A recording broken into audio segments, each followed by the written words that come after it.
अवधूत कृतान्तमते जय जय हे महिषासुरमर्दिनि रम्यकपर्दिनि शैलसुते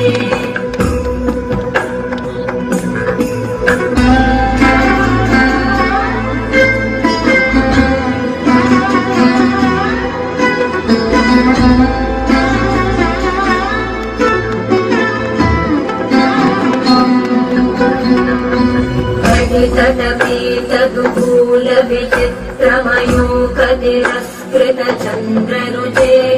प्रणत सुरासुरमौलिमणिस्फुरतं शूलसन्नख चन्द्ररुचे हितकनका